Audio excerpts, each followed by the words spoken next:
이번에 우리가 배우고자 하는 주제는 하나님의 구출 계획이라는 주제로 우리가 출애굽기부터 신명기까지를 함께 살펴보도록 하겠습니다. 12시간에 걸쳐서 살펴볼 계획인데요. 출애굽기, 레위기, 민수기, 신명기 네 권을 12권으로 나눠서 보겠는데요. 이 가스페 프로젝트를 보니까 민수기는 빠져 있더라고요. 민수기는 빠져 있지만 그래도 이 각각의 주제를 통해서 민수기 내용도 어느 정도 이제 살펴볼 수 있지 않을까라는 기대를 또한 해보도록 하겠습니다. 자, 그래서 오늘부터 12시간에 걸쳐서 출애기부터 신명기까지 보겠는데요. 우리가 지난 첫 번째 주제에서는요, 창세기를 함께 배웠습니다. 창세기는 주로 언약에 관한 이야기였습니다. 하나님의 커버넌트요. 하나님의 커버넌트로서 아브라함, 이삭, 그리고 야곱, 요셉을 통해서 하나님의 약속이 어떻게 신실하게 성취되어 가고 있는가, 이것이 창세기의 중요한 주제였고요.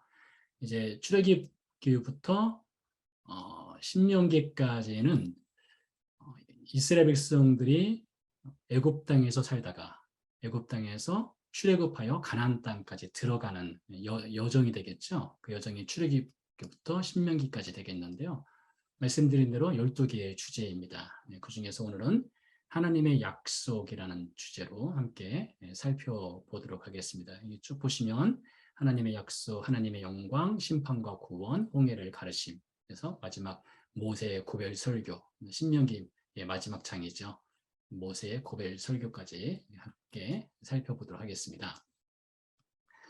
자, 첫 번째 주제는요, 하나님의 약속으로 구속자 하나님이 응답하시다라는 주제가 되겠는데요. 오늘 우리가 함께 살펴볼 본문은 출애굽기 2장 23절부터 3장 22절까지인데요. 전체적으로 출애굽기 1장부터 3장 전체 내용을 함께 살펴보도록 하겠습니다. 세 가지 포인트를 함께 보도록 하겠는데요. 하나님은 압제받는 자들의 신음소리를 들으심으로써 응답하십니다. 두 번째, 하나님은 자신을 계시함으로써 응답하십니다. 세 번째, 하나님은 구속을 약속하심으로써 응답하십니다. 라는 것이 되겠고요. 신학적 주제가 있습니다. 선하고 공의로우신 하나님이 압제받는 자들의 고통을 보시고 구속을 약속하셨습니다. 제가 이것은 가스페 프로젝트에 나온 것을 그대로 써봤는데요. 제가 보기에는 이거보다는 오히려 신실하신 하나님이라는 것이 좀 더 가깝게 다가오지 않을까 싶어요. 신실하신 하나님. 이제 내용을 좀 보다 보면 하나님께서 얼마나 신실하신지를 우리가 배울 수 있을 것 같기도 하고요. 자, 그리스도와 연결점이 있습니다. 하나님이 언제나 신실하신 성품을 잘 드러내는 스스로 있는 자라는 이름을 모세에게 가르쳐 주셨습니다. 하나님께서 모세에게 나는 스스로 있는 자다라는 이름을 가르쳐 주시죠. 예수님이야말로 하나님의 신실하심을 우리에게 완벽하게 드러내는 스스로 있는 자이십니다. 또 한번 연결을 해보도록 하겠습니다. 요셉이 죽은 후 이스라엘 백성의 삶에 대해서 출애굽기 1장부터 2장까지 자세하게 기록을 하고 있는데요. 먼저 오른편에 있는 지도를 보시면은 이스라엘 백성들이 살았던 고센 땅을 볼 수가 있습니다. 바로 이쯤이 고센 땅이 되겠습니다. 이집트의 수도인 카이로는 오늘날 카이로는 여기쯤에 있어요. 여기가 바로 델타 평야, 삼각주라고 하죠. 델타. 이 헬라어의 그 델타라고 하는 알파벳인데 모양이 삼각형 모양입니다. 이 지역이 가장 이집트에서는 비옥한 지역이거든요. 이렇게 나일강이 흘러서 삼각주 이쪽 지역이 가장 비옥하기 때문에 이곳에 주로 고대 도시들이 모여 있었는데요. 그 중에 한 곳이 이스라엘 백성들이 거주하던 고센 땅이 되겠습니다. 이 고센 땅에 살고 있던 이스라엘 백성들의 삶, 요셉이 죽은 후에 어떤 삶을 살았을까요? 몇 가지를 살펴보면요. 출애굽기 1장 8절 말씀해 보니까 요셉을 알지 못하는 새 왕이 일어나 애굽을 다스렸다고 합니다. 요셉 시대를 알지 못하는 왕이 일어난 것이죠. 이 왕이 이스라엘 백성들을 압제하기 시작합니다. 그래서 감독들을 그들을 위해 세우고, 그들은 이스라엘 백성이 되겠죠. 그들에게 무거운 짐을 지웠고요. 어려운 노동으로 그들의 생활을 괴롭게 하니, 그래서 여기까지 보면은 이스라엘 백성들이 갑자기 노예로 전락해 버립니다. 자유민이었습니다. 자유민이었다가 요셉을 알지 못하는 왕이 등극한 이후에 갑자기 노예로 그들의 삶이 바뀌게 돼요. 어느 정도까지냐? 아들이여든 그를 죽이고 딸이여든 살려두라. 이 정도까지였습니다. 그러니까 이 세 왕이 일어나서 이스라엘의 인구가 증가하자 그로 인해서 혹이라도 이스라엘 백성들로 인해 이 백성들이 뭐 쿠데타를 일으키거나 반란을 일으키거나 그래서 이집트를 정복할까 봐 이 왕이 이스라엘의 인구를 조절하기 위해서 아들이거든 죽이고 딸이거든 살려두라라는 어떤 국가 정책적인 명령을 내리기까지 하게 되죠. 그런 가운데 출애굽기 2장으로 넘어가게 되면 이제 드디어 모세라고 하는 인물에 관한 인물의 이야기가 시작되는데요. 2장 1절에 보면 레위 가족, 여기서 레위라고 하는 것은 이스라엘 12지파 중에 한 지파이죠. 나중에 제사장 지파가 되는 지파가 되겠습니다. 레위 가족 중 한 사람이 가서 레위 여자에게 장가들었어요. 그리고 그 사이에서 이제 아들을 낳게 됩니다. 아들을 낳아서 석 달 동안 그를 숨겼으나 더 숨길 수 없기 때문에 그를 위하여 갈대 상자를 가져다가 왜 숨겼을까요? 아들을 낳으면 죽이라고 했으니까요. 그래서 아들을 낳았다가 3달 숨겼다가 더 이상 숨길 수 없으니까 갈대 상자를 가져다가 갈대 상자에 넣어서 이제 나일강에 띄우게 되죠. 그래서 여러분 아시는 것처럼 이 바로의 공주가 이 갈대 상자를 발견하고 모세라고 하는 이름을 주고 그 아들을 자신의 양아들로 입양을 하지 않습니까? 그래서 이 노예의 가족이었던 노예 집안에서 태어났던 모세가 애굽의 왕자가 되는 것을 볼 수 있습니다. 왕자요. 왕자, 프린스가 됐어요. 이 신분이 갑자기 바뀌게 되었습니다. 그 후에 모세가 40세가 되었을 때에 애굽 사람을 죽이는 사건이 일어나게 되죠. 그것이 바로에게 들통났습니다. 그래서 바로가 모세를 죽이고자 해서 모세가 이제 바로를 피해서 미디안 광야로 도망가게 됩니다. 지도를 다시 한번 보시면요. 미디안 광야는 어딘가 하면요. 이쪽 전체 지역을 다 미디안 광야라고 해요. 이쪽 전체 지역을요. 이스라엘도 미디안 광야에 포함될 수 있습니다. 혹은 미디안 광야 혹은 아라비아 광야라고 합니다. 아라비아 광야, 미디안 광야라고 해서 오늘날 사우디아라비아 지역과 시나이 반도라고 하죠. 이 시나이 반도 전체 지역을 미디안 광야 혹은 아라비아 광야라고 부릅니다. 이쪽 지역으로 모세가 이제 도망을 가게 되지요. 갑자기 도망자가 되었습니다. 모세 인생이 참 파란만장합니다. 노예 가족의 집안의 아들로 태어났다가 애굽의 왕자 생활을 하다가 이제 도망자 신세가 되죠. 그런 사이에 이스라엘 백성들은 이제 고난 중에서 이제 부르짖게 됩니다. 여러 해 후에 애굽 왕은 죽었고 아마 이 왕 같아요. 요셉을 알지 못하는 왕이 죽었던 것 같아요. 그렇다고 해서 그 다음 일어난 왕이 이스라엘 백성들에게 자유를 줬느냐? 그렇지 않았습니다. 그래서 이스라엘 자손은 고된 노동으로 말미암아 탄식하여 부르짖으니 그 고된 노동으로 말미암아 부르짖는 소리가 하나님께 상달된지라. 우리는 부르짖다 하면 다 기도했다고 생각할 수도 있는데요. 이건 기도한 것은 아닙니다. 물론 성경에 보면 이 컨텍스트에 따라서 기도하였다라는 표현으로 부르짖다는 것을 이해할 수도 있어요. 그러나 그 상황을 보면 이 출애굽기 2장의 상황은 이스라엘 백성들이 하나님을 알아가지고 하나님을 섬겼기 때문에 하나님께 부르짖으신 것이 아닙니다. 그런 너무나 고통스러워서 우리 죽겠습니다. 죽겠다라고 하소연을 한 겁니다. 그 어딘가에 하소연을 한 거예요. 자, 그런데 이스라엘 백성들은 하나님께 부르짖지는 않았음에도 불구하고 하나님은 어떤 분이시냐? 하나님은 신실하신 분이세요. 이게 창세기의 주제죠. 하나님은 언약의 신실하신 분이라겠죠? 커버넌트. 그것이 출애굽기 2장에서도 드러나요. 보세요. 하나님이 그들의 고통소리를 들으시고 이스라엘 백성들은 기도하지 않았어요. 그러나 하나님은 보셨어요. 들으셨어요.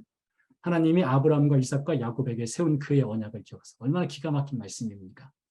여기서 창세기가 나오는 거예요. 이 창세기의 가장 중요한 주제가 여기에 등장합니다. 하나님이 아브라함과 이삭과 야곱에게 세운 언약을 기억하사. 이 언약을 기억했어요. 그 언약의 내용이 무엇입니까? 이스라엘 백성들이 애굽에서 종살이를 하다가 가나안 땅으로 다시 돌아오게 될 그 약속을 주셨죠. 그 약속을 하나님이 다시 기억을 하신 거예요.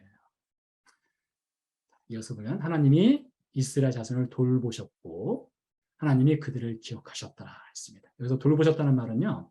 히브리 원문에 보면 이것은 방문하셨다는 뜻이 있습니다. 돌보셨다는 말은 방문하셨다, 찾아오셨다라는 뜻이 있어요. 하나님이 이스라엘 백성들이 그 고통 소리를 들으시고 언약을 기억하시고 그들을 찾아오셨다는 것이죠. 그래서 하나님은 압제받는 자들의 신음소리를 들으심으로 응답하신다라는 첫 번째 주제에 맞게 하나님은 찾아오시고 돌보시고 기억하시고 하시는 분이세요. 여러분 아마 우리에게도 이와 비슷한 경험들이 있을 거예요. 우리가 하나님께 기도하지 못하는 그런 사방이 꽉 막힌 상황 가운데 있을 때 어디 하소연할 수 없는 그런 상황 가운데 인생을 살다 보면 누구나 다 경험을 하는 그런 상황들이 있지요. 하나님조차 찾을 수 없는 그런 절망 가운데 있을 때가 있습니다. 그러나 하나님 어떤 분이세요? 신실하신 분이세요. 신실하신 분이셔서 우리를 구원하신 하나님은 우리와 세운 언약을 기억하세요. 그 언약은 우리를 끝까지 하나님 나라 갈 때까지 인도하신다는 언약이 되겠죠. 그래서 우리를 찾아오셔요. 우리를 기억하시는 분이시고요. 이 장면을 통해서도 우리 하나님이 얼마나 신실하신가를 우리가 볼 수 있어요. 자, 계속 이어가 보도록 하죠. 자, 이제 모세가 등장을 하는 장면인데요. 출애굽기 3장의 장면입니다. 그 유명한 모세가 시내산에서 하나님을 만나는 장면이 되겠습니다. 몇 구절 읽어보도록 하죠. 모세가 그의 장인 미디안 제사장 이드르의 양떼를 치더니 모세가 목양을 하고 있었던 것이죠. 그때를 광야 서쪽으로 인도하여 하나님의 산 호렙에 이름에라고 되어 있습니다. 자, 지도를 보시기 바랍니다. 지도를 보시면 자, 하나님의 산 호렙산이 어디일까요? 자, 여기입니다. 여기. 전통적으로요. 이곳이 하나님의 산 호렙산 혹은 신의 산으로 알려진 곳입니다. 오늘날 이 하나님의 산 신의 산이 어디냐라는 논쟁이 참 많습니다. 논쟁이 굉장히 오래돼서 한 200년 이상의 신의 산 위치를 갖고 논쟁을 벌이고 있거든요. 뭐 아주 좀 약간 오래됐지만은 한 10여 년 전쯤에 우리나라에서 떨기나무라는 책이 출간되어서 그 책을 통해서 제가 그 저자 이름이 갑자기 기억이 안 나는데요. 그 저자가 이 사우디아라비아에 있는 그 라우즈라고 하는 산이 신의 산이다 이렇게 주장을 하고 있는데요. 뭐 그분도 이렇게 그분 개인이 어떤 연구를 해서 그 주장을 한 것은 아닙니다. 그 전부터 있었던 주장을 가지고 이제 편집을 해가지고 말을 한 것인데요. 뭐 사우디아라비아의 라우즈냐, 혹은 시나이 반도에 있는 이곳이냐, 아주 논쟁이 참 많아요. 뭐 오늘의 주제가 그것은 아니지만은 그럴지라도 전통적으로 그리고 고고학적으로는 대략 85% 이상의 학자들이 이곳 시나이 반도에 있는 전통적으로 지금 현재 시내산이라고 일컬어지는 이곳을 맞다고 얘기합니다. 사우디아라비아를 주장하는 학자는 유명한 학자 중에 딱 한 명밖에 없어요. 프랭크 크로스라고 하는 그 한 사람만 주장하고요. 대부분 이쪽을 주장합니다. 아무튼 모세가 여기에서 목양을 하고 있었습니다. 하나님의 산에서 호렙산에서 이제 하나님을 만나게 되죠. 여호와의 사자가 등장을 했습니다. 떨기나무 가운데라고 되어 있습니다. 밑에 보시면 이 떨기나무입니다. 이게 덤불과 같은 것입니다. 떨기나무라고 하니까 무슨 큰 나무를 상상할 수도 있는데요. 그런 것이 아닙니다. 덤불입니다. 덤불. 덤불에 여호와의 사자가 등장을 했는데 떨기나무가 불이 붙었어요. 근데 불이 붙었으면 타야 되는데 타지 않는 거예요. 모세가 신기하게 여겼겠죠. 그래서 모세가 이르되 내가 돌이켜 가서 이 큰 광경을 보리라. 떨기나무가 어찌하여 타지 아니하는고 하고 떨기나무를 향해서 이렇게 가고 있었던 것이죠.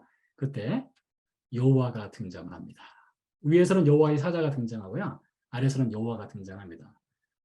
뭐 깊이 들어갈 필요는 없겠지만 성경에 보면 이런 장면들이 많이 있어요. 여호와의 사자가 등장하고 여호와가 등장하고 도대체 여호와의 사자가 말한 것이냐 여호와가 말한 것이냐 뭐 이렇게 논쟁이 있긴 한데요. 그것까지 깊이 들어갈 필요는 없겠으나 아무튼 여호와가 등장을 했습니다. 하나님이 등장을 했어요. 등장을 해서 모세를 부르기 시작합니다. 모세야 모세야 하고 불렀어요. 모세가 대답을 하겠죠. 내가 여기 있나이다. 하나님이 이르시되 이리로 가까이 오지 말라. 네가 선 땅은 선 곳은 거룩한 땅이니 네 발에서 신을 벗으라 하겠습니다. 모세한테 신발을 벗으라 했어요. 샌들을 신었겠죠. 그래서 모세가 샌들을 벗게 되는 장면이 등장합니다. 자, 근데 이와 비슷한 네가 선 곳은 거룩한 곳이니 네 발에서 신발을 벗어라라고 하는 것이 다른 곳에 한 번 더 등장하거든요. 어딘지 아세요 혹시요? 여호수아에서 등장합니다. 여호수아가 가나안 땅에 들어가서 여리고 주변까지 갔을 때입니다. 여호와의 군대 대장이 여호수아에게 이르되 네 발에서 신을 벗으라. 네가 선 곳은 거룩하니라 했어요. 그러니까 가나안 땅도 하나님 앞에서는 거룩한 곳이고요. 시나이 반도, 시내산 이곳도 하나님이 계신 곳이기 때문에 거룩한 곳이란 것이죠. 그래서 어쩌면 모세가 갔었던 이 하나님의 산 호렙산은 어떤 특정한 장소에 대한 이미지를 보여주는 것 같아요. 무엇인가는 하나님의 성막의 이미지입니다.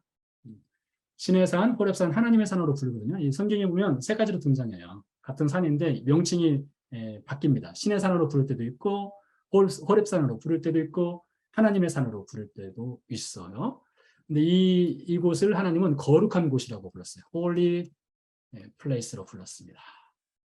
홀리 플레이스 하면은 성막을 떠올릴 수가 있어요. 그래서 어쩌면 이 시내산이라고 하는 이 이미지가 담고 있는 것은 하나님의 임재가 있는 성막을 이렇게 어떤 이미지를 보여주는 것 같아요. 그러니까 모세가 하나님의 산에 도착했을 때 하나님의 임재가 있었고 훗날 실제로 이 시내산에 도착해서 하나님께서 이스라엘 백성에게 명한 것이 있죠. 무엇을 만들라고요? 타버나클. 성막을 만들라고 명을 하시게 되죠. 이곳이 하나님의 거룩한 땅이 되기도 하고 성막의 이미지를 담고 있기도 하죠. 약간만 더 들어가면요. 근데 이곳에서 이스라엘 백성들이 하나님의 임재가 있는 이 성막을 만든 이 시내산에서 어떤 죄를 범하느냐? 출애굽기 32장에 보면 이스라엘 백성들이 황금송아지를 만드는 죄를 범합니다. 하나님의 거룩한 현장이었으나 그곳에서 이스라엘 백성들이 우상 숭배를 하는 죄에 빠지기도 한 곳이기도 합니다. 자, 아무튼 하나님께서 모세에게 등장을 하셨어요. 그리고 네가 네 발에서 신을 벗으라 이렇게 말씀하셨고요. 그러면서 모세에게 미션을 이제 주게 되는 장면이 7절부터 등장합니다. 몇 구절만 또 보도록 하겠습니다. 여호와께서 이르시되 내가 애굽에 있는 내 백성의 고통을 하나님께서 이스라엘 백성을 나의 백성이라고 불렀어요. 나의 백성. 고통을 분명히 보고 그들의 감독자로 말미암아 부르짖음을 듣고 그 근심을 알고. 여러분 이것이 참 은혜가 되는 말씀이에요. 하나님은요 이스라엘 백성의 고통을 보시는 분이시고요. 듣는 분이시고 아시는 분이세요. 여기다가 우리의 이름을 넣어보세요. 여호와께서 이르시되 내가 세상에 있는 내 누구누구에 여러분의 이름을 넣어보세요. 여러분의 이름을 넣어서 여러분의 고통을 하나님이 분명히 보셔요. 그리고 여러분의 부르짖음을 하나님이 들으셔요. 여러분의 근심을 하나님이 아신다는 것이죠. 근데 거기서 끝나느냐? 그렇지 않습니다. 8절 말씀에 보니까 내가 내려가서 라고 되어 있어요. 내가 내려가서 그들을 애굽인의 손에서 건져내고 그들을 그 땅에서 인도하여 어디로 데려간다고요? 가나안 땅으로 데려간다 했어요. 여러분 이것이 바로 우리에게 주시는 메시지예요. 하나님이 내려오셔요. 우리를 건져주셔요. 우리를 인도하시고 우리를 데려가시는 분이세요. 이것이 출애굽기 3장에서 말하고자 하는 중요한 메시지이기도 합니다. 하나님께서 모세를 선택해서 하시고자 하시는 것이 7절과 8절에 분명히 드러나 있죠. 그들을 가나안 땅으로 인도하라라는 미션을 주시는 분이시죠. 압제당하는 사람들, 고통받는 사람들의 신음소리를 들으실 뿐만 아니라 응답하시는 하나님이 출애굽기 3장 1절에서 7절 사이에 10절 사이에 정확하게 또 드러나 있는 것을 볼 수가 있어요. 하나님께서 모세를 통해서 이제 이스라엘 백성들을 인도하시겠다 이렇게 말씀하셨고요. 두 번째 주제는 하나님은 자신을 계시함으로써 자신을 드러냄으로써 응답하십니다라는 것이 되겠습니다. 그래서 모세가 답을 합니다. 모세가 하나님께 하라되 내가 누구이기에 내가 누구이기에 바로에게로 가며 이스라엘 자손을 애굽에서 인도하여 내리까 하겠습니다. 참 여기도 중요한 표현입니다. 내가 누구이기에. 자, 우리가 모세의 인생을 보면 모세는 120세를 살았습니다. 120세 인생을 살았는데요. 모세 인생이 말씀드린 대로 참 파란만장했습니다. 그는 갈대 상자에 들어갔던 인생입니다. 나일강에 띄워졌던 인생이고요. 40년 동안 애굽의 왕자로서 살았습니다. 나이 40살이 되었을 때에 애굽 사람을 죽이는 살인죄를 범합니다. 그리고 도망자가 되어서 광야의 목동으로 40년을 생활하게 됩니다. 그리고 출애굽기 3장에 가서 이제 하나님의 부르심, 하나님의 소명을 받게 되고 40년 동안 이제 이스라엘 백성들을 인도하는 인도자로서 살게 되죠. 120년 인생이 이렇게 세 개의 파트로 나누어지는 것을 볼 수 있는데요. 모세가 젊어서는 그 스스로 하나님의 일을 하려고 했습니다. 나이 40세 때까지는요. 사도행전 7장에 보면 스데반 집사가 이제 설교하는 장면이 등장하는데요. 그때 모세에 대해서 이렇게 이야기합니다. 나이가 40이 되매 그 형제 이스라엘 자손을 돌볼 생각이 나더니 여기까지는요 모세가 힘이 있었어요. 그는 권력이 있었습니다. 애굽의 왕자였죠. 힘도 있었습니다. 지식도 있었습니다. 그리고 젊었어요. 이때는 스스로 하나님의 일을 할 수 있을 것 같았어요. 그 스스로의 힘으로 이스라엘 백성들을 구해낼 수 있는 그런 자신감이 있었습니다. 근데 그때 모세가 실패하게 되죠. 모세가 실패합니다. 그리고 모세가 도망을 가게 되지 않습니까? 40년 뒤 그가 80살이 되었을 때 다 늙었습니다. 이제 힘이 다 빠졌어요. 광야의 목동으로서 그는 이제 어떤 인생의 비전이 없어요. 아무것도 남은 것이 없었습니다. 그러다가 그에게는 우연히 하나님께는 필연적으로 시내산에서 하나님을 만나게 되죠. 그때 하나님이 모세를 보내나갈 때 그때 하는 얘기입니다. 내가 누구이기에. 이게 힘 빠진 모세입니다. 나로서는 40년 전에는 내가 모세입니다. 이럴 텐데 80살이 된 모세는 내가 누구이기에 이제 힘이 빠졌어요. 겸손해진 겁니다. 사람의 힘이 빠졌을 때 하나님은 그 사람을 사용하십니다. 고린도후서 12장 9절 10절 말씀에서 바울이 그것을 증언하고 있어요. 바울이 하나님께 자신이 갖고 있었던 질병을 치유해달라고 하죠. 하나님께서 치유해 주지 않지 않습니까? 그러면서 이렇게 말씀하셨습니다. 내 은혜가 네게 족하도다. 이는 내 능력이 약한 데서 온전하여 짐이라 했습니다. 하나님은 약한 사람을 쓰신다는 거예요. 자신을 의지하지 않고 하나님께 전적으로 의지할 수밖에 없는 사람을 쓰신다는 겁니다. 그래서 바울이 고백합니다. 내가 약한 그때에 강해졌다. 우리가 연약할 때 하나님의 강함이 드러나는 것입니다. 우리가 할 수 없다 할 때 하나님이 할 수 있는 힘을 주시는 것이죠. 그래서 우리의 고백은요. 주님 제가 누구이기에 이것을 할 수 있겠습니까? 그런 고백이 필요한 것이죠. 자, 하나님께서 내가 누구이기에 이제 힘 빠진 모세를 통해서 하나님의 일을 행하십니다. 모세가 하나님께 묻죠. 하나님의 이름이 무엇입니까? 라고 물었습니다. 하나님께서 그의 이름을 가르쳐 주십니다. 14절 말씀인데요. 하나님이 모세에게 이르시되 나는 스스로 있는 자신이라 했습니다. 자, 하나님의 이름이 무엇입니까? 스스로 있는 자예요. 이것을 히브리어로 쓴다면 야훼라고 씁니다. 야훼. 원래 이 야훼라고 하는 것은 히브리어로 하나님의 이름은 발음을 할 수가 없어요. 발음을 할 수가 없는데요. 발음할 수 없는 것을 억지로 발음해서 야훼라고 합니다. 혹은 여호와라고 합니다. 여호와. 우리가 좀 더 익숙하죠? 여호와 혹은 야훼 이렇게 있는데요.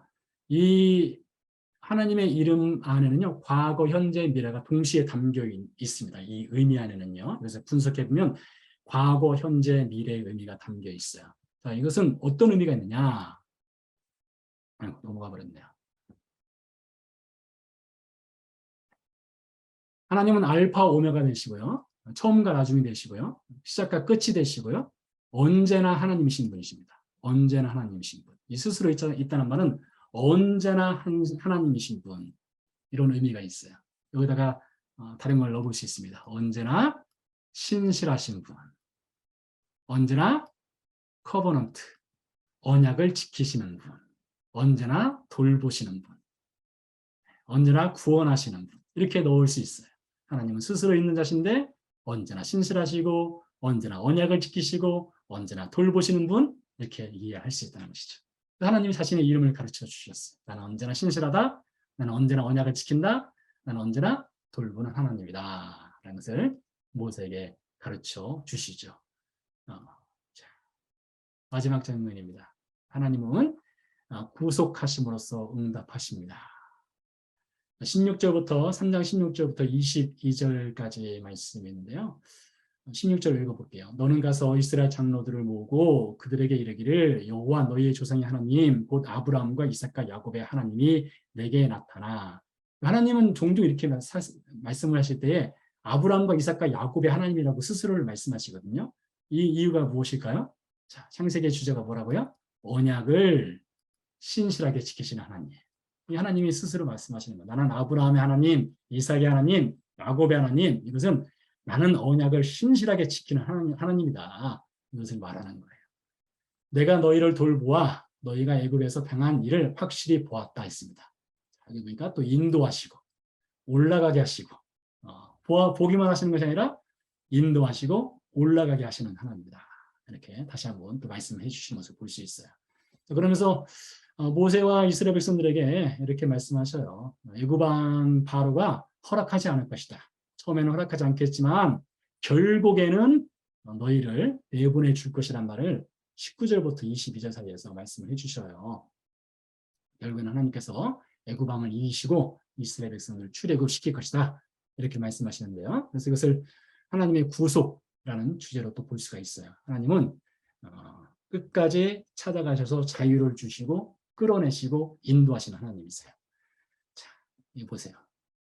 지금까지 우리가 1장에서도 또 3장에서도 반복적으로 등장하는 단어들입니다. 돌보시는 하나님, 방문하시고 찾아오시는 분이시죠. 당한 일을 눈으로 보시는 하나님, 인도하시는 하나님, 어디까지요?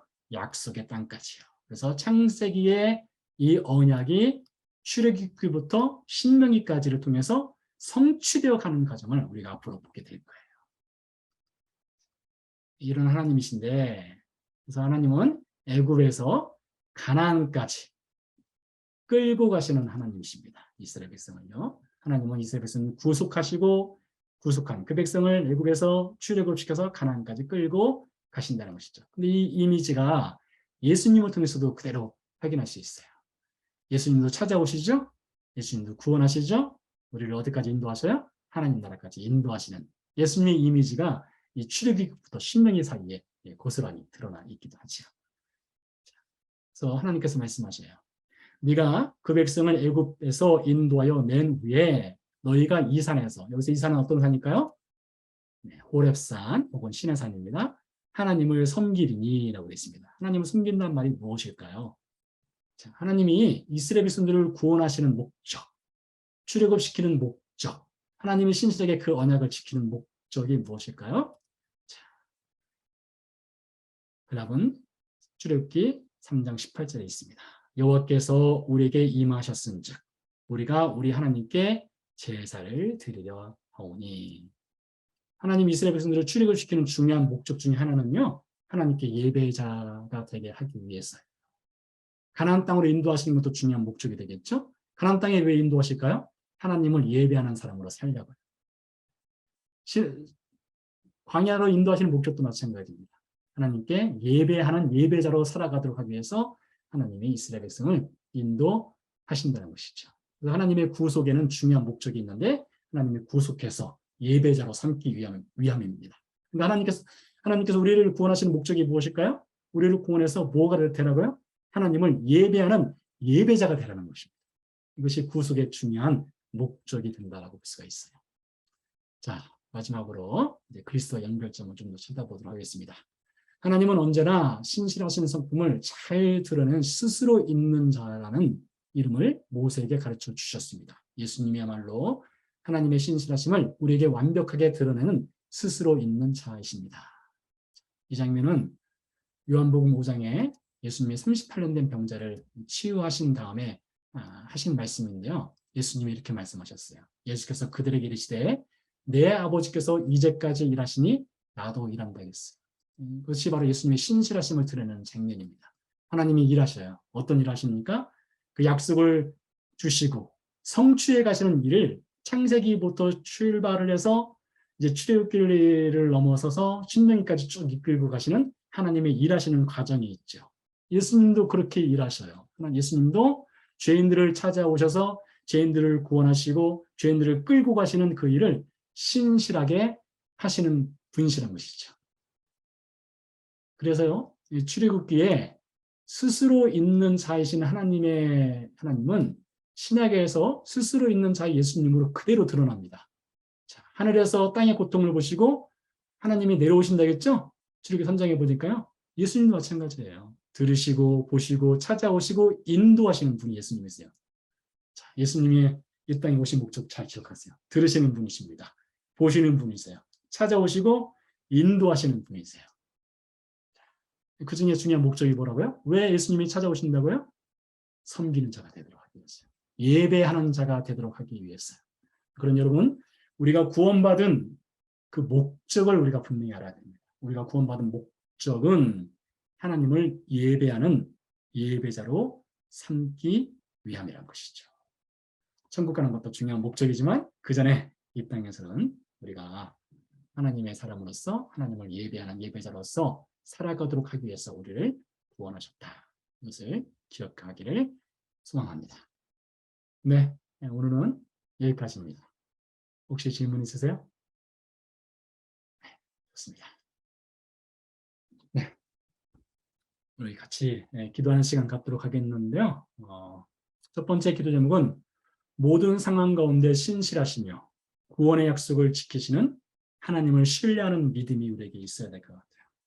하나님 우리에게 주어진 모든 상황이 있습니다. 여러분 각자의 상황이 있지 않습니까? 참 이해하지 못하는 상황이 있을 수 있어요. 그러나 하나님은 찾아오시고 돌보시고 인도하시고 구하시고 그런 하나님이시겠지 않습니까? 그 하나님을 신뢰하는 믿음으로써 하루하루를 살아가는 우리 새소망교회가 되게 하여 주옵소서. 함께 기도하도록 하겠습니다. 살아계신 아버지 하나님, 감사 영광을 주 앞에 올려드립니다. 하나님, 주의 은혜로 말미암아 우리를 구원하시되 우리가 주 앞에 부르짖지 않았음에도 불구하고 우리를 찾아오시고 우리를 구원하시고 우리를 돌보시고 하나님의 신실하신 예수 그리스도의 십자가 사건을 통해서 보여주시고 인도하여 주심으로 말미암아 우리를 끝까지 이끌고 가시는 하나님을 찬양합니다.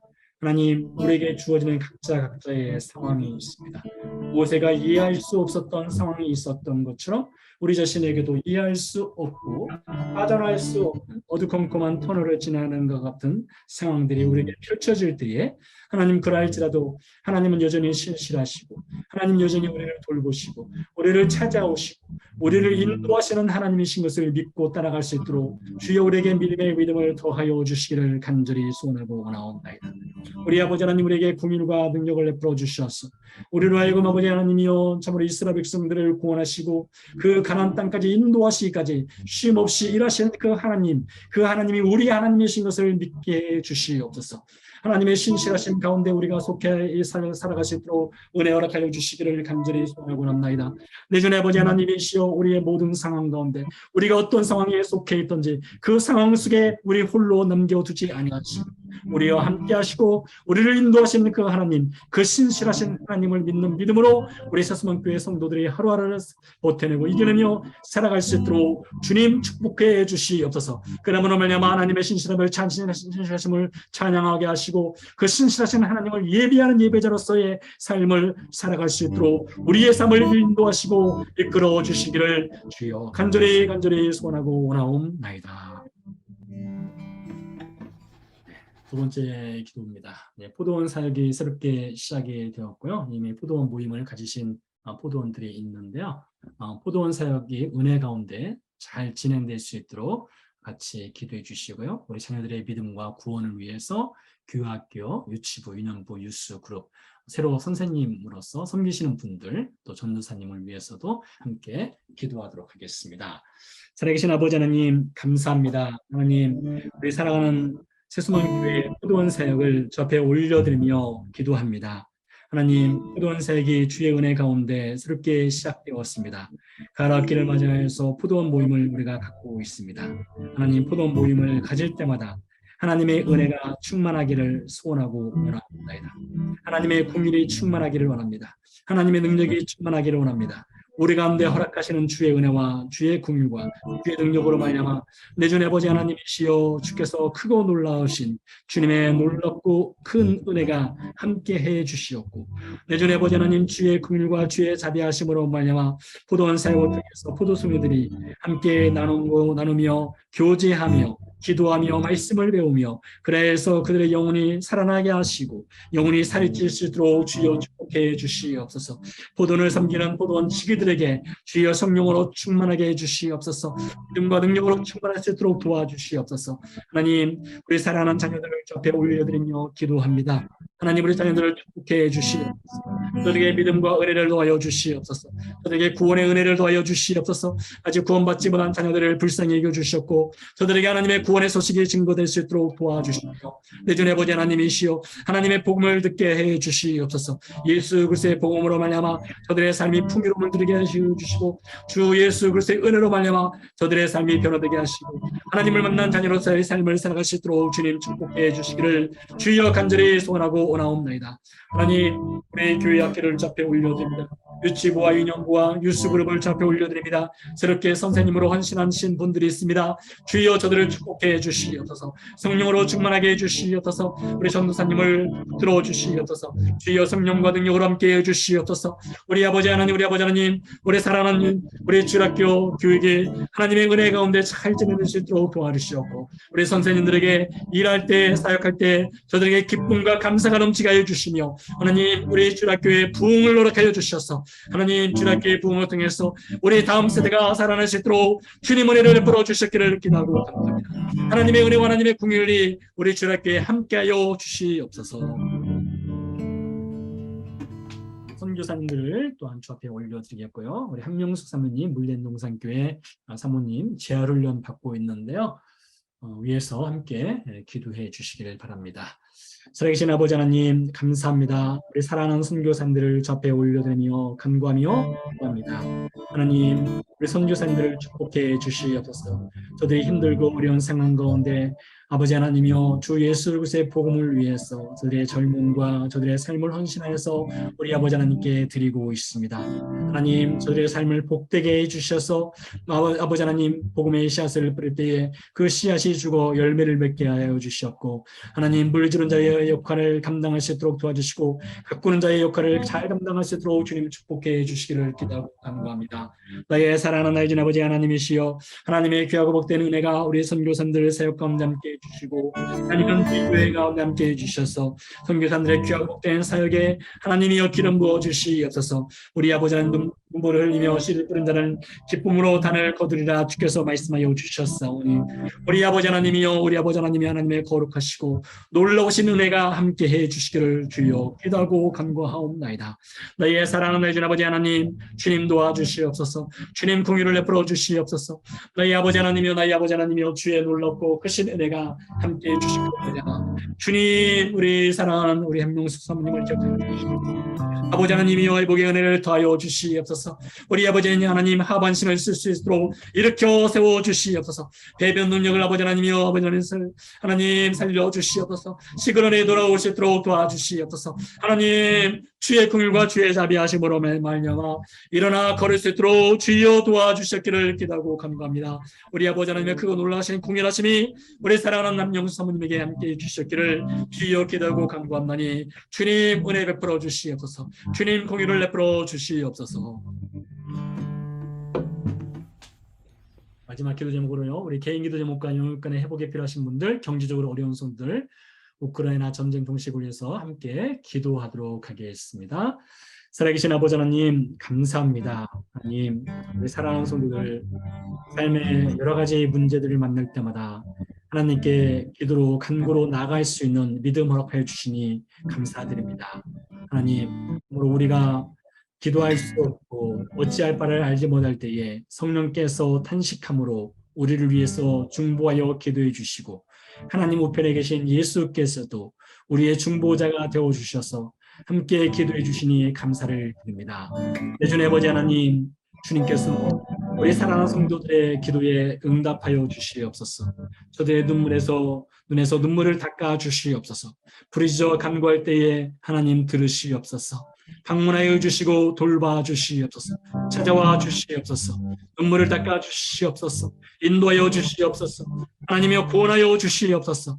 하나님, 영육간의 회복에 필요한 형제 자매들이 있습니다. 여러 가지 질병의 문제로 인해서 고통받고 있는 이들이 있습니다. 주님 불쌍히 여겨 주시옵소서. 하나님의 크고 놀라신 자비하심으로 말미암아 저들의 삶에 주께서 주인 되어 주시었고 주께서 인도의 인도자가 되어 주시고 주께서 소망이 되어 주시기를 주여 기도하고 간구합니다. 경제적으로 어려운 이들을 불쌍히 여겨 주시옵고 하나님 삶의 소망의 끈을 주 앞에 올려드리게 하시고 주님께서 그들의 오른손을 붙들어 주시고 인도해 주시고 소망 가운데로 이끌어 주시기를 주여 기도하고 간구하옵나이다. 우리 아버지 하나님 우크라이나 전쟁의 종식을 위해서 우리가 많은 날을 기도하면서 기대하고 있습니다. 그날의 아버지 그 땅에 전쟁이 끝나고 있지 않고 있지만 우리 아버지 하나님 우리가 여전히 소망 중에 기도하고 있습니다. 주님 불쌍히 여겨 주시옵소서. 주님 공의를 베풀어 주시옵소서. 내 주의 아버지 하나님이시여 주께서 친히 역사하시고 그 땅을 돌봐 주시기를 간절히 소원하고 원하옵나이다. 하나님 계신 아버지 하나님 감사합니다. 우리는 신실하지 않지만 언약에 신실하신 하나님께서 아브람과 이삭과 야곱에게 주신 그 신실하신 약속을 출애굽기 말씀을 통해서 성취해 가는 과정을 우리가 보고 있습니다. 하나님 모세를 부르시되 그가 힘 있을 때 부르신 것이 아니라 힘이 다 빠져서 나는 할 수 없습니다 할 때 불러 세우셔서 그를 통해서 하나님의 위대하신 힘을 드러내 주시니 감사를 드립니다. 하나님 우리가 또한 여러 상황 가운데 놓여 있고 알 수 없고 이해할 수 없는 우리의 삶의 상황으로 인해서 어찌할 바 모를 때에 우리를 돌봐주시기 위해서 찾아와 주시고 돌봐주시고 들으시고 구원하시고 이끌어 주시는 그 하나님의 은혜가 있기에 우리가 하루하루를 버텨내며 살아갈 수 있습니다. 하나님 주님의 신실하심을 의지하며 우리 사랑하는 성도들 내일을 승리할 수 있도록 주님 축복해 주시옵소서. 감사드리며 예수 그리스도의 이름으로 기도드렸습니다. 아멘. 주님 가르쳐 주신 기도로 수요 성역 공부를 마치도록 하겠습니다. 하늘에 계신 우리 아버지여 이름이 거룩히 여김을 받으시오며 나라가 임하옵시며 뜻이 하늘에서 이루어진 것 같이 땅에서도 이루어지이다. 오늘날 우리에게 일용할 양식을 주시옵고 우리가 우리에게 죄진 자를 사하여 주옵소서. 우리 죄를 사하여 주옵시고 우리를 시험에 들게 하지 마옵시며 다만 악에서 구하옵소서. 대개 나라와 권세와 영광이 아버지께 영원히 있사옵나이다. 아멘. 아멘. 네, 감사합니다. 늦은 밤에 수고하셨고요. 감사합니다. 감사합니다. 네, 모두 평안한 밤 되세요. 네, 안녕히 계세요. 감사합니다. 안녕히 계세요. 감사합니다.